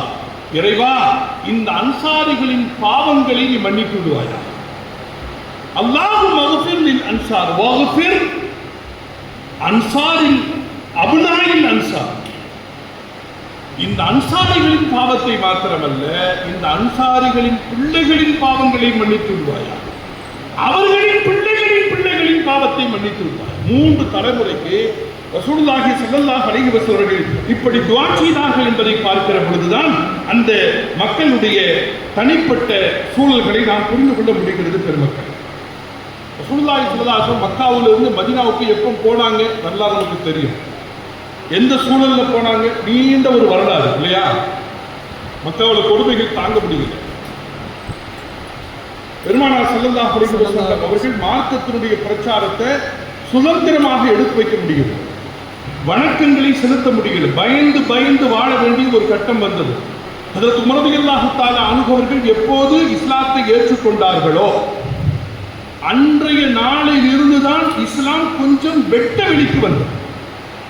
இஸ்லாம் கொஞ்சம் வெட்ட வெளிக்கு வந்தது அப்படின்னா அதுவரைக்கும் தாருல் அர்கம் ரலியல்லாஹு தஆலா அன்ஹுவுடைய வீட்டில் தான் இஸ்லாத்தை குறித்து மறைமுகமான ரகசியமான உபதேசங்கள், ரகசியமான பிரச்சாரங்கள், ரகசியமான அறிவுரைகள், குழு சேர்ப்பு என்பது அர்கம் ரலியல்லாஹுடைய வீட்டில் ரொம்ப ரகசியமாக நடந்து வந்துச்சு. இஸ்லாத்தினுடைய எந்த அடையாளங்களையும் வெளிப்படுத்தி வாழ முடியாது, பகிரங்கமாக தொழ முடியாது, பகிரங்கமாக வணங்க முடியாது, பகிரங்கமாக நான் ஒரு முஸ்லிம் என்பதை வெளிப்படுத்தி வாழ முடியும். அவ்வளவு இக்கட்டான நெருக்கடியான ஒரு சூழல் இருந்த பொழுது நபி ஸல்லல்லாஹு அலைஹி வஸல்லம் கனவு வருகிறது. அந்த கனவிலே பேரித்தம் பழம் தோட்டங்கள் நிறைந்த ஒரு தோப்புகள் அவருடைய கனவிலே வருது. ரசூலுல்லாஹி ஸல்லல்லாஹு அலைஹி வஸல்லம் அவர்கள் அது தாயிஃபாக இருக்கலாம் அப்படின்னு கருதுனாங்க, அல்லது வேறு ஒரு பகுதியாக இருக்கலாம் அப்படின்னு கருதுனாங்க. அல்லாஹ் சுப்ஹானஹு வ தஆலா மதீனா அப்படித்தான், மதீனாவை சுற்றிலும் தோட்டங்கள் அதிகம். சஹாபிகளுக்கும் கூட வரலாறு வாசி பார்த்தீங்கன்னா நிறைய சஹாபிகளுக்கு நிறைய தோட்டங்கள் இருக்கு. தோட்டங்கள் நிறைந்த ஒரு பகுதியை அல்லாஹ் பெருமானார் ரசூலுல்லாஹி ஸல்லல்லாஹு அலைஹி வஸல்லம் அவர்களுக்கு கனவிலே காட்டினான். ஒரு கட்டத்தில் லகது ஸதகல்லாஹு அல்லாஹ் சுப்ஹானஹு வ தஆலா திருக்குர்ஆனில் சொல்றான், பெருமானார் ஸல்லல்லாஹு அலைஹி வஸல்லத்தினுடைய அந்த கனவை அல்லாஹ் மெய்ப்படுத்தினான். அல்லாஹ் மெய்ப்படுத்தினான். எப்படி மெய்ப்படுத்தினான் என்றால் மதீனாவிற்கு ஸல்லல்லாஹு அலைஹி வஸல்லம் அவர்களை ஹிஜ்ரத் செய்ய வைத்து உறுதிப்படுத்தினார். எப்போ ஹிஜ்ரத் வந்துச்சு? அது ஒரு பெரிய நீண்ட ஒரு வரலாறு. முதல்ல 6 பேர் வந்து சந்திக்கிறாங்க. யார? ரசூலுல்லாஹ். அகபா என்கிற இடத்துல, ஹஜ்ஜினுடைய காலத்துல அகபா என்கிற அந்த கல்லெறிகிற இடம் இருக்குது இல்லையா, 3வது ஷைத்தானுக்கு கல்லெறிகிற இடம். அந்த இடத்துல 6 பேர் மதீனாவிலிருந்து வர்றாங்க. எதுக்கு வந்தாங்கன்னா அவங்க கேள்விப்பட்டாங்க மக்காவில் ஒரு மனிதர் தோன்றி இருக்கிறார், ஒரு புதிதாக மார்க்கத்தை அவர் பிரச்சாரம் பண்ணுகிறார். அவரிடத்துல அவங்க ஊர்ல அவுஸ் ஹஸரஜ் அப்படின்னு சொல்லி 2 குடும்பங்கள் இருந்தன, 2 கோத்திரங்கள் இருந்தன. அந்த 2 கோத்திரங்களுக்கு மத்தியில் ஒரே சண்டை. இந்த சண்டைகளையும் சச்சரவுகளையும் பஞ்சாயத்து செய்து ஒரு சமரசம் செய்து வைப்பதற்காக வேண்டி ஒருவரை சந்திக்கலாம் அப்படின்னு நம்பிக்கையோடு வருகிறார்கள் 6 பேர். வந்த 6 பேர்ட்ட ரசூலுல்லாஹ் தன்னுடைய மார்க்கத்தை எடுத்து சொல்றாங்க. அடுத்த வருஷம் வந்துச்சு. அந்த 6 பேர் 12 பேரா வந்தாங்க. 6 பேர் 12 பேராக வந்தாங்க. 12 பேர் வந்து சொன்னாங்க, நீங்க சொல்லுகிற அந்த தத்துவத்தின் அடிப்படையில் நாங்கள் வாழ்வதற்கு தயாராக இருக்கிறோம், எங்களுக்கு இஸ்லாத்தை சொல்றதுக்கு ஒரு ஆள் அனுப்பி வைங்கன்னா. அப்படி 2வது சந்திப்பில் பெருமானார் ரசூலுல்லாஹி ஸல்லல்லாஹு அலைஹி வஸல்லம் அந்த மதீனத்து அன்சாரிகளுடைய, மதீனத்து மக்களுடைய அந்த கோரிக்கையை ஏற்று அனுப்பப்பட்ட ஒரு நபர் தான் யாரு? ஹஜ்ரத் முஸாப் இப்னு உமைர் ரலியல்லாஹு தஆலா. முஸாப் இப்னு உமைர் ரலியல்லாஹு தஆலா அவர்கள் 2வது வருஷம் போறாங்க. 3வது வருஷம் மதீனாவை ஒரு தனி மனிதராக இருந்து அந்த மதீனாவை இஸ்லாமிய சூழலுக்குள் ஹஜ்ரத் முஸாப் ரலியல்லாஹு அவர்கள் கட்டுக்குள் கொண்டு வருகிறார். எல்லா வீடுகளிலும் அண்டல் முஹம்மது ஸல்லல்லாஹு அலைஹி வஸல்லம் பற்றிய பேச்சு, அவர்களை பற்றிய சிந்தனை, அவர்களை பற்றிய உரையாடல், குழந்தைகள் உட்பட, பெரியவர்கள் மாத்திரமல்ல குழந்தைகள் உட்பட பெருமானார் ஸல்லல்லாஹு அலைஹி வஸல்லம் அவருடைய வருகையை எதிர்பார்த்து ஏக்கத்தோடு காத்திருக்கிற ஒரு கட்டத்தை ஹஜ்ரத் முஸாப் ரலியல்லாஹு தஆலா அவர்கள் மதீனாவிலே ஒரு புதிய அலையை உருவாக்குகிறார். ஒரு புதிய அலை. 3வது வருஷம் 70 பேர் வராங்க. ரசூலுல்லாஹை சந்திப்பதற்காக வேண்டி 70 பேர்கள் வருகிறார்கள். நபிகள் நாயகம் ஸல்லல்லாஹு அலைஹி வஸல்லம் 70 பேர்களை அவர்களின் அழைப்பை ஏற்று மக்காவிலிருந்து மதீனாவிற்கு ஹிஜ்ரத் செய்கிறார்கள். அந்த ஹிஜ்ரத்தினுடைய துணையாக இருந்தவர்கள் தான் யாரு? ஹஜ்ரத் அபூபக்கர் சித்தீக் ரலியல்லாஹு தஆலா. ஹிஜ்ரத்தினுடைய வசனம் இறங்கியதற்கு பின்னால், அந்த உத்தரவுகளுக்கு பின்னால் மக்காவிலிருந்து மதீனாவை நோக்கி ஹிஜ்ரத் செய்ய வேண்டும் என்பது கடமையாக மாறிவிட்டது. யாருக்கெல்லாம் அதற்கான சாத்தியங்கள் உள்ளனவோ அவர்கள் எல்லோரும் மக்காவிலிருந்து மதீனாவிற்கு வந்துவிட வேண்டும் என்கிற கட்டளை மார்க்கத்தினுடைய கட்டளையாக வருகிறது. ஹிஜ்ரத்தினுடைய வரலாறு நீங்க வாசிச்சீங்கன்னா அது ஒரு பெரிய தியாகிகளின் வரலாறு. பெரும் பெரும் சஹாபிகள், பெரும் பெரும் அர்ப்பணிப்புகளுக்கு பின்னாலே, பெரும் பெரும் தியாகங்களுக்கு பின்னாலே அந்த மகத்தான ஹிஜ்ரத் என்கிற அந்த காரியத்தை அவர்கள் நிகழ்த்தி காட்டினார்கள். அன்பிற்குரியவர்களே, நபிகள் நாயகம் ஸல்லல்லாஹு அலைஹி வஸல்லம் அந்த ஹிஜ்ரத்துக்கு போகும்போது நிறைய சம்பவங்கள், நான் மதீனாவை சுற்றி இருக்கிற அந்த வரலாற்று செய்திகளை மாத்திரம் உங்களுக்கு தொட்டு காட்ட வேண்டும் என்று விரும்புகிறேன். மஸ்ஜித் நபவிக்கு போகல, மதீனாவிற்குள் நுழையல, அதற்குரிய எல்லைக்கு முன்னாடி குபா என்கிற ஒரு இடத்தில் நபிகள் ஸல்லல்லாஹு அலைஹி வஸல்லம் அவர்களும் அவர்களுடைய தோழர்களும் முகாம் இருக்கிறார். கிட்டத்தட்ட 4 நாட்கள், திங்கட்கிழமை, செவ்வாய்க்கிழமை, புதன்கிழமை, வியாழக்கிழமை, இந்த 4 நாட்களும் குபாவிலே பெருமானார் ஸல்லல்லாஹு அலைஹி வஸல்லம் ஒரு பள்ளிவாசல், குபான்றது ஒரு இடம், அங்க ஒரு பள்ளிவாசல் கட்டுறாங்க. இப்ப கூட மஸ்ஜித் குபான் இருக்கும். அந்த மஸ்ஜித் குபாவுக்கு பெருமானார் ரசூலுல்லாஹி ஸல்லல்லாஹு அலைஹி வஸல்லம் இஸ்லாம் வளர்ந்ததற்கு பின்னாலும் மதீனா முஸ்லிம்களின் நகரமாக அவர்களின் ஆட்சிக்கு வந்ததற்கு பின்னாலும் நபிகள் நாயகம் ஸல்லல்லாஹு அலைஹி வஸல்லம் தன்னுடைய ஆரம்ப கால அழைப்பு பணியின் மையமாக செயல்பட்ட அந்த குபான்ற இடத்தை மறக்கவே இல்லை. ஒவ்வொரு சனிக்கிழமையும் போவாங்க, ரசூலுல்லாஹ் குபாவுக்கு போய் 2 ரக்காத் தொழுது வருவாங்க. பெருமானார் ஸல்லல்லாஹு அலைஹி வஸல்லம் இந்த சமுதாயத்துக்கு ஒரு செய்தியை சொன்னாங்க, எவரொருவர் குபாவிற்கு சென்று ஒது செய்து 2 ரக்காத்துகளை தொழுகிறாரோ அவருக்கு ஒரு உம்ராவுடைய நன்மை கிடைக்கும் என்றார் அண்ணல் முஹம்மது ஸல்லல்லாஹு அலைஹி வஸல்லம். 4 நாட்கள் குபாவில் இருக்கிறார், 4 நாட்கள் குபாவில் இருக்கிறார். மதீனாவை நோக்கி நகருகிற பொழுது அங்க போற வழியில் ஒரு இடத்துல தங்குற மாதிரி ஆயிடுச்சு. அந்த பகுதி மக்கள் எல்லாம் சொன்னாங்க, அரசனெல்லாம் நீங்க புறப்பட்டு வந்துட்டீங்க மக்காவில் இருந்து, குபாவில் ஒரு பள்ளிவாசலை கட்டி 4 நாட்கள் அங்க இருந்தீங்க, வணக்கம் செய்தீர்கள், எங்களுடைய இடத்துல ஒரு பள்ளிவாசலை கட்டுக்கன்னாங்க. அங்க கட்டப்பட்ட ஒரு பள்ளி, அதுக்குதான் வெள்ளிக்கிழமை வந்து தொழுதாங்க, அங்கதான் ஜும்மாவுடைய தொழுகையை தொழுதாங்க. அங்க ஒரு மஸ்ஜித் ஜும்மான்னு ஒரு இடம் இருக்குது, மதீனாவுக்கு குபாவுக்கு இடையில் மஸ்ஜித் ஜும்மான்னு ஒரு இடம் இருக்குது. அந்த பள்ளிகளுக்கு நம்ம ஹஜ்ஜுக்கு போறவங்க, உம்ராவுக்கு போறவங்க அந்த பள்ளிகள்லாம் போய் பார்த்துட்டு வருவாங்க. 5 நாட்கள் கழித்து தான் அன்பிற்குரியவர்களே நபிகள் நாயகம் ஸல்லல்லாஹு அலைஹி வஸல்லம் மதீனாவினுடைய எல்லைக்குள் நுழைந்தார்.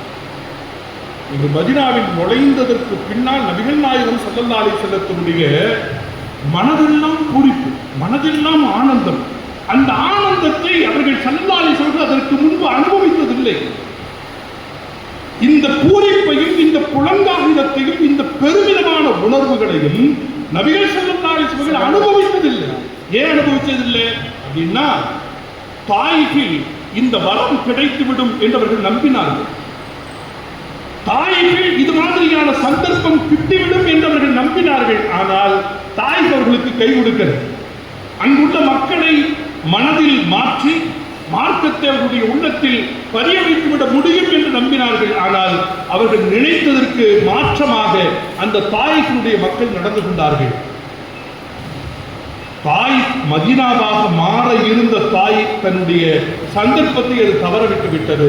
அந்த வாய்ப்பு மதீனாவிற்கு கிடைத்தது. அந்த வாய்ப்பு மதீனாவிற்கு கிடைத்தது. பெருமானார் ஸல்லல்லாஹு அலைஹி வஸல்லம் மதீனாவிற்கு வந்ததற்கு பின்னாலே அங்கே இருக்கக்கூடிய சிறுவர்கள் இருக்கிறார்கள், எவ்வளவு உளம் குளிர்ந்து போனார்கள் தெரியும். பெருமானார் அந்த நகர அந்த எல்லையின் பகுதிக்குள் நுழைந்ததற்கு பின்னாலே அந்த ஊரினுடைய ஒவ்வொரு திட்டுகளிலும் ஒவ்வொரு மேட்டு பகுதிகளிலும் நபிகள் நாயகம் ஸல்லல்லாஹு அலைஹி வஸல்லத்தினுடைய அருள் முகத்தை பார்ப்பதற்கும் அவர்களை ஆழத் தழுவி வரவேற்பதற்கும் அவருடைய அன்பு முகத்தை கண்டு பரவசம் கொள்வதற்கும் நூற்றுக்கணக்கான மக்கள் அந்த தெருவெங்கும் அவர்கள் மகிழ்ச்சி ஆரவாரம் செலுத்துகிறார். அதற்கு அனஸ் ரலியல்லாஹு தஆலா அவர்கள் ஒரு கட்டத்தில் சொல்வார்கள், என் வாழ்நாளில் நான் மறக்க முடியாத ஒரு சம்பவம், என் வாழ்நாளில் நான் மறக்க முடியாத ஒரு சம்பவம் ஒன்று இருக்கிறது என்றால் அது 2 சம்பவம். ஒன்று பத்ரின் வெற்றி நாள், இரண்டாவது மாமன்னர் முஹம்மது ஸல்லல்லாஹு அலைஹி வஸல்லம் மதீனாவில் நுழைந்த நாள் என்று சொல்றார். மதீனாவில் நுழைந்தார். அவ்வளவு ஆர்ப்பரிப்பும் அவ்வளவு கொண்டாட்டமும் அவ்வளவு குதூகலமும் பிள்ளைகள் எல்லாம் கூடி பெருமானார் ஸல்லல்லாஹு அலைஹி வஸல்லம் வரவேற்றார்கள். தலஅல் பத்ரு அலைனா மின் தனியாத்தில் பதா வஜப ஷுக்ரு அலைனா மா தஆ லில்லாஹி. பெருமானார் ஸல்லல்லாஹு அலைஹி வஸல்லம் ஒரு முழு நிலவு தோன்றிவிட்டது. இருளில் கிடக்கிற எங்களின் மீது ஒரு முழு நிலவு தோன்றிவிட்டது. அந்த பெருமானார் ஸல்லல்லாஹு அலைஹி வஸல்லம் அவர்களை இந்த பகுதிக்கு வரவழைத்ததனாலே அல்லாஹ்விற்கு நன்றி செலுத்துவது எங்கள் மீது கடமையாகிவிட்டது என்கிற பொருளை தாங்கிய கவிதை வரிகளை குழந்தைகள் பாடினார். பெருமானாரை சுற்றி அந்த குழந்தைகள் இருக்கிறார்கள். நபிகள் நாயகம் ஸல்லல்லாஹு அலைஹி வஸல்லம் அவர்கள் ஆறு தழுவி அந்த குழந்தைகளுக்கோடு குழந்தைகளாக மாறி அவர்களோடு அவர்களுடைய உயரத்திற்கு தன்னை தாழ்த்திக் கொண்டு நபிகள் நாயகம் ஸல்லல்லாஹு அலைஹி வஸல்லம் கேட்கிறார்கள், அய்யுஹிப்பூனனி, குழந்தைகளே என்ன ரொம்ப பிரியம் கொள்றீங்களா? என் மேல உங்களுக்கு அவ்வளவு விருப்பமா, அவ்வளவு முஹப்பத்தா? ஆம் என்று அந்த குழந்தைகள் சொன்னார். அந்த குழந்தைகள் ஆம் என்று சொன்னார்கள். நபிகள் நாயகம் ஸல்லல்லாஹு அலைஹி வஸல்லம் சொன்னார்கள், குழந்தைகளே, என்னை பிரியம் கொள்கிற, என்னை நேசிக்கிற உங்களை நானும் நேசிக்கிறேன். நபிகள் நாயகம் ஸல்லல்லாஹு அலைஹி வஸல்லம் குணம் என்ன தெரியுமா? குழந்தைகளை வெளியில் கண்டால் முந்திக் கொண்டு சலாம் சொல்வார், முந்திக் கொண்டு சலாம் சொல்வார். அவருடைய தலைகளை தடவி அவர்களுக்காக துஆ செய்வார். அவருடைய தலைமுறை செழிக்க வேண்டும், அறிவார்ந்த குழந்தைகளாகவும் ஆரோக்கியமான குழந்தைகளாகவும் அந்த குழந்தைகள் பின்னாளில் உருவாகி இந்த சமுதாயத்தை தூக்கி நிறுத்த வேண்டும் என்கிற அடிப்படையில் அண்ணல் முஹம்மது ஸல்லல்லாஹு அலைஹி வஸல்லம் அவர்களுக்காக துஆ செய்வார்கள் என்பதை நாம் பார்க்கிறோம். அன்பிற்குரியவர்களே, மதீனாவிலே நபிகள் நாயகம் ஸல்லல்லாஹு அலைஹி வஸல்லம் அங்கே நுழைகிறார்கள். குழந்தைகள் எல்லாம் ஆரவாரத்தோடு ஸல்லல்லாஹு அலைஹி வஸல்லம் வரவேற்கிறார். கொஞ்ச நாளில் மஸ்ஜிது நபவி கட்டப்பட்டது. அந்த மஸ்ஜிது நபவி ஸல்லல்லாஹு அலைஹி வஸல்லம் குபா பள்ளிவாசல் கட்டுற போதும் சரி, மஸ்ஜிது நபவியை கட்டுகிற பொழுதும் சரி, பெருமானார் ஸல்லல்லாஹு அலைஹி வஸல்லம் அவர்களும் அந்த கட்டுமான பணிகளில் செங்கலை தூக்கினார்கள், களிமண்ணை சுமந்தார்கள். கட்டுமான பணிகளில் தோழர்களோடு தோழர்களாக நின்று அந்த கட்டுமான பணிகளில் தங்களையும் அவர்கள் உருவாக்கி கொண்டார்கள், ஒன்றாக இணைத்துக் கொண்டார்கள் என்பதை பார்க்கிறோம். அன்புக்குரியவர்கள், நான் உரையினுடைய இறுதி பகுதிக்கு வரலாம் என்று கருதுகிறேன். நிறைய விஷயங்கள் இருக்கிறது. மதீனாவை சுற்றிய மாண்புகள், மதீனாவை ஸல்லல்லாஹு அலைஹி வஸல்லம் கொண்டாடிய விதங்கள், அவருடைய குழந்தைகளுக்கும் அங்கே இருக்கிற எல்லா பொருள்களுக்கும் பெருமானார் ஸல்லல்லாஹு அலைஹி வஸல்லம் செய்த துஆக்கள், இது எல்லாவற்றையும் விட அந்த மதீனத்து மண்ணில் வாழ்ந்த மனிதர்கள் இருக்கிறார்களே, அவர்களுக்கு நிகராக உலகத்தில் ஒரு சமூகம் இனிமேல் உருவாகிவிடவே முடியாது. அவர்களை போல ஒரு சமூகம் உலகத்தில் உருவாகிவிடவே முடியாது. அல்லாஹ் அவர்களை பற்றி ரத்தின சுருக்கமாக சொல்கிறான். அந்த மக்கள் யார் தெரியுமா? தன்னை விட பிறருக்கு முன்னுரிமை தருபவர்கள், தன்னை விட பிறரை பெரிதாக கருதுபவர்கள். இந்த குணம் யாருக்குங்க அமையும்? ஒரு மனுஷன் தன்னுடைய உயிரை பெருசாக நினைப்பான், தன்னுடைய பொருளை பெருசாக நினைப்பான், தன்னுடைய பசியை தாகத்தை பெருசாக நினைப்பான், தன்னுடைய செல்வத்தை பெரிதாக நினைப்பான், இல்லையா? மார்க்கத்திற்காக என்றால் பைரஹா என்கிற அந்த தோட்டத்தை வக்ஃப் செய்த பெருமக்கள் அங்கேதான் இருந்தார்கள். மார்க்கத்திற்காக என்றால் தன்னுடைய உயிர் கல்யாணம் முடிச்சு அடுத்த நாள் உஹது களத்தில் வந்து ஷஹீதாகிறார் ஒரு சஹாபி. கல்யாணம் முடிச்சு அடுத்த நாள் வந்து ஷஹீதாகிறார். நபிகள் நாயகம் ஸல்லல்லாஹு அலைஹி வஸல்லம் சொன்னாங்க அப்படின்னா எதையும் இழப்பதற்கு தயாரான மனநிலையில் அந்த மக்கள் இருந்தார். நான் ஒரே ஒரு வரலாற்றை மாத்திரம் சொல்லி நான் நிறைவுக்கு வருகிறேன். ஸஅத் இப்னு ரபியா ரலியல்லாஹு தஆலா ரசூலுல்லாஹி ஸல்லல்லாஹு அலைஹி வஸல்லம் அவர்களுக்கு நம்ம மதீனாவுக்கு போனால் என்னங்க செய்யணும்? முக்கியமாக செய்ய வேண்டிய ஒரு கடமை என்னங்க? என்ன கடமை? ரசூலுல்லாஹ்வுடைய தர்பாருக்கு போய் சலாம் சொல்லணும், இல்லையா? பெருமானார் ஸல்லல்லாஹு அலைஹி வஸல்லம் சலாம், பெருமானாருக்கு சலாம் சொல்லுகிற பாக்கியம் அல்லாஹ் நாடியவர்களை தவிர அடுத்தவர்களுக்கு கிடைக்காது. இன்னைக்கு மீலாது கொண்டாடலாமான்னு சிலவங்க கேட்பாங்க, அதுக்கு நோட்டீஸ் விடுவாங்க. அது ஒவ்வொரு வருஷமும் ரசூலுல்லாஹ் பிறந்த மாதங்கள்ல ஷைத்தான்களை அவிழ்த்து விடப்பட்டுரும் அப்படின்ற மாதிரி ஒரு பெருமக்கள் சொல்லுவாங்க. ரசூலுல்லாஹ் பிறந்த மாதங்கள்ல ரமதான் வந்துடுச்சு அப்படின்னா, வாங்க சொல்லியாச்சுன்னா, ரசூலுல்லாஹ் பிறந்த செய்திகளை பேசப்படுதுன்னா ஷைத்தான்கள் புறமுதுகிட்டு ஓடுவார்கள் அப்படின்னு பார்க்கிறோம். இது மாதிரியான சந்தர்ப்பங்களில் நோட்டீஸ் விடுறது பொதுமக்களுடைய ஆன்மீக சிந்தனைகளை மழுங்கடிக்கிறது, அவர்களுடைய இதயங்களை மார்க்கத்தினுடைய திசையிலிருந்து அவர்களை வேறு பக்கம் திருப்புவது போன்ற குழப்பங்கள் உலகத்தின் எல்லா பகுதிகளிலும் நடக்கிறது. எடுத்து வைக்கிற வாதங்கள் எல்லாம் சொதப்பலான வாதங்கள். எல்லாவற்றிற்கும் தீர்வுகளையும் தெளிவுகளையும் மார்க்க அறிஞர்களாலே 1000 முறை சொல்லிக் கொடுக்கப்பட்டதற்கு பின்னாலும் பிடிவாதமாக தன்னுடைய போக்கில் முரட்டுத்தனமாகவும் மூர்க்கத்தனமாகவும் இருந்து கொண்டு இது மாதிரியான காரியங்களை செய்பவர்களை நாம் அலட்சியப்படுத்துகிறோம்.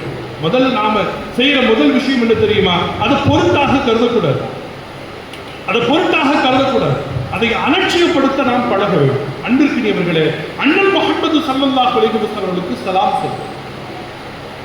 எவ்வளவு பெரிய பாக்கியம்! ரசூலுல்லாஹ் யாருங்க? ரசூலுல்லாஹ் யாரு? ஒரு தடவை ரசூலுல்லாஹி ஸல்லல்லாஹு அலைஹி வஸல்லம் சஹாபியுடைய வீட்டுக்கு போறாங்க.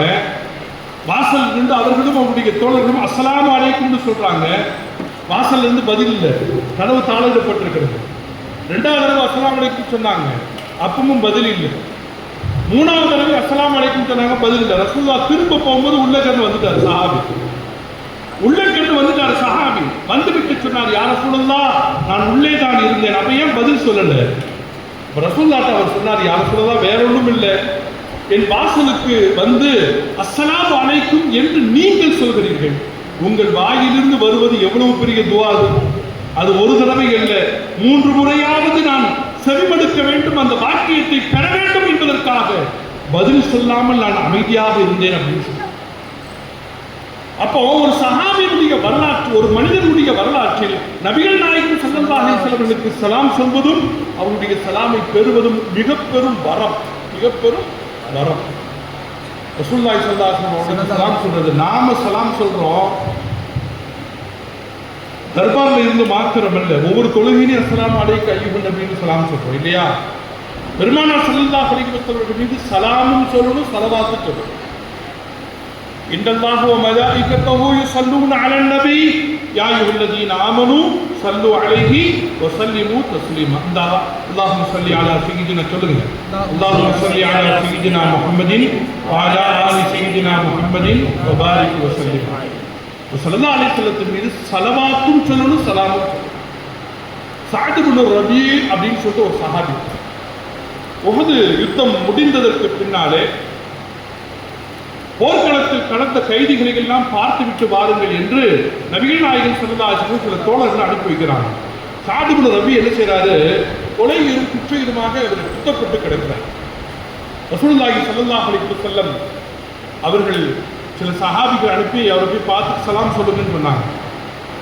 ரசூலுல்லாஹி ஸல்லல்லாஹு அலைஹி வஸல்லம் வந்து அந்த சஹாபிகள் சொன்னாங்க, ரசூலுல்லாஹி ஸல்லல்லாஹு அலைஹி வஸல்லம் அவர்கள் உங்களுக்கு சலாம் சொன்னாங்க அப்படின்னு சொன்ன போது, ரசூலுல்லாஹி ஸல்லல்லாஹு அலைஹி வஸல்லம் அவர்கள் எனக்கு சலாம் சொல்லி அனுப்பியிருக்கிறாங்களா அப்படின்றத நினைச்சு ஷஹீதாக கிடக்கிற, இன்னும் கொஞ்ச நேரத்தினுடைய உயிர் பிரிந்துவிட போகிறது, அந்த நேரத்தில் அவருக்கு ஆனந்த கழிப்பு அதிகமாக இருந்தது. அவர் சொன்னாரு, ரசூலுல்லாஹ் உங்களை கேட்க சொன்னாங்க, நீங்க எப்படி இருக்கிறீங்கன்னு கேட்டு வர சொன்னாங்க, நீங்க உங்களுடைய ஹால் என்னன்னு கேட்டு வர சொன்னாங்க. அப்ப அவர் சொன்னாரு, இன்னி லஅஜிது ரீஹல் ஜன்னah, வேற ஒன்றும் இல்லை, சொர்க்கத்தினுடைய நறுமணத்தை இப்போது நான் நுகர்ந்து கொண்டிருக்கிறேன். அப்படின்னா என்ன அர்த்தம்? அவருடைய உயிர் பிரிந்து கொண்டிருக்கிறதுன்னு அர்த்தம். சொர்க்கத்தை நோக்கி அவர் பயணித்துக் கொண்டிருக்கிறார் அர்த்தம். அல்லாஹ் சுப்ஹானஹு வ தஆலா நாம வஃபாத்தாகிற நேரத்திலையும் அந்த ரீஹுல் ஜன்னாவை நாம அனுபவிக்கணும். சொர்க்கத்தினுடைய வாசனை, அந்த நறுமணத்தை அப்படி முகர்ந்து கொண்டு நம்முடைய உயிர் பிரியும். ரசூலுல்லாஹி ஸல்லல்லாஹு அலைஹி வஸல்லத்தினுடைய அந்த திருமுகத்தை கண்ட நிலையில் நம்முடைய ஆத்மாக்கள் உயிர் வாங்கப்பட வேண்டும். அன்பிற்கினியவர்களே, அல்லாஹ் அதற்கெல்லாம் கபூல் செய்வானாக. பெருமானார் ஸல்லல்லாஹு அலைஹி சொன்னார், அவரு பெருமானார் ஸல்லல்லாஹு அலைஹி வஸல்லம் சொன்னாரு, தோழர்களே, சொர்க்கத்தின் வாசனையை நான் அனுபவித்துக் கொண்டிருக்கேன், என்னுடைய உயிர் கொஞ்ச நேரத்தில் பிரிய போது என் புறத்திலிருந்து பெருமானார் ஸல்லல்லாஹு அலைஹி வஸல்லம் சலாம் சொல்லுங்க.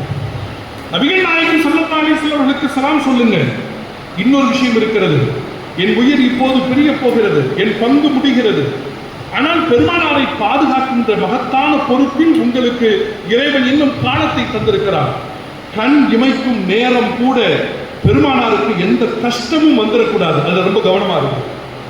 உயிர் பிரிகிற நேரத்தில் தன்னுடைய உற்ற தோழர்களுக்கு அவர் சொல்கிற அறிவுரை, கண் இமைக்கும் நேரம் கூட பெருமானார் கலங்கி விடக்கூடாது, கவலைப்பட்டு விடக்கூடாது, அவர்களுக்கு எந்த காயமும் வந்துவிடக் கூடாது, அது மிகவும் கவனமாகவும் எச்சரிக்கையாகவும் இருக்கு அப்படின்னு சொல்லிட்டு பெருமானார் ஸல்லல்லாஹு அலைஹி வஸல்லம் வேண்டி ஒரு துஆ செய்றார். நபிகள் நாயகம் ஸல்லல்லாஹு அலைஹி வஸல்லம் துஆ செஞ்சாரு, ஜஸல்லாஹு அன்னா ஜஸல்லாஹு அன்னா வ அன் ஜமீஇல் உம்மத்தி கைரா. யா அல்லாஹ், நபிகள் நாயகம் ஸல்லல்லாஹு அலைஹி வஸல்லம் பரிபூர்ணமான கூலி தருவாயா, அவர்களுக்கு பரிபூர்ணமான கூலியை தருவாயாக, எங்களுக்காகவும் இந்த சமுதாயத்திற்காகவும் எவ்வளவு தியாகம் செய்தவர், எவ்வளவு அர்ப்பணிப்பு மேற்கொண்டவர், அவர்களுக்கு நீ பரிபூர்ணமாக நீ கூலியை தருவாயாக என்று சொல்லிவிட்டு சொன்னார்கள், யா ரசூலல்லாஹ் பல்லகத ரிசாலா, உங்களுடைய தூதுத்துவ பணியை நீங்கள் முழுதாக நிறைவேற்றினீர்கள், வஅதைத்தல் அமானா, உங்களிடத்தில் கொடுக்கப்பட்ட பொறுப்பை நீங்கள் பூரணப்படுத்தினீர்கள். வநஸஹ்தல் உம்மா, இந்த சமுதாயத்திற்கு எல்லா நிலைகளிலும் நீங்கள் நன்மைகளை செய்தீர்கள். சொல்லிவிட்டு ஒரு அந்நியமிக்கவர்களே, பெருமானார் ஸல்லல்லாஹு அலைஹி வஸல்லம் அவர்களை நாள்தோறும் நிமிடம் தோறும் நினைத்து இந்த வார்த்தையை நம்ம சொல்லணும். ரசூலுல்லாஹ்வை நினைக்கும் போதெல்லாம் சலாம் சொல்றது மாத்திரமல்ல, ஸலவாத்து சொல்றது மாத்திரமல்ல, ரசூலுல்லாஹ்வுக்கு அல்லாஹ்ட்ட இருந்து நற்கூலியை தர வேண்டும் என்று எப்படி ஸஅத் இப்னு ரபியா ரலியல்லாஹு அவர்கள் கேட்டார்களோ அது மாதிரி நாமளும் கேட்கணும். ரசூலுல்லாஹி ஸல்லல்லாஹு அலைஹி வஸல்லம் வேண்டி வாழ்வில் எல்லா வளங்களும் அவர்களுக்கு அனைத்து வகையான பாக்கியங்களும் அல்லாஹ் அவர்களுக்கு வழங்கி மகாமம் மஹ்மூத் என்கிறது. பாங்கு சொன்னா அந்த துவா இருக்குது, அதுவே ஒரு துவா தான் இல்லையா? பாங்கு சொல்லி நம்ம ஓதுற துவா இருக்கிறது, அதுவே ஒரு பெரிய துவா. அந்த துவாக்களின் வழியாக நம்முடைய பொருள் விளங்கி பெருமானாரின் பிரியத்தை, பாசத்தை நம்முடைய நெஞ்சம் முழுக்க நிரப்பிக்கொள்ள வேண்டும். வருகிற தலைமுறைக்கும் பெருமானாரை பற்றி நாம் சொல்லிக் கொடுக்க வேண்டும். அவருடைய முஹப்பத்தை அவர்களுக்கு கற்பித்து தர வேண்டும். நம்முடைய பெண்கள், நம்முடைய குழந்தைகள், நம்முடைய குடும்பங்கள் எல்லாம் பெருமானாரின் முஹப்பத்தில் பிழைத்து அல்லாஹ்வின் அருளை பெற வேண்டும் என்று அல்லாஹ் அதற்கு பூரணமான தன்னுடைய தௌஃபீக்கை தந்தருள் புரிய வேண்டும் என்று சொல்லி என்னுடைய வார்த்தைகளுக்கு முற்றுப்புள்ளி வைக்கிறேன். இந்த வாய்ப்பை தந்தமைக்காக வேண்டி இந்த அல்லாமா முஹம்மது அபூபக்கர் ஹஸரத் அவர்களுடைய பரக்காத்துஹும் அவர்களுடைய குடும்பத்தார்களுக்கு என் மனப்பூர்வமான நன்றிகளை உரித்தாக்கி அமைகிறேன். வாஹிரு தாவானா அனில் அல்ஹம்துலில்லாஹி ரப்பில் ஆலமீன். அஸ்ஸலாமு அலைக்கும் வரஹ்மத்துல்லாஹி வபரகாத்துஹு.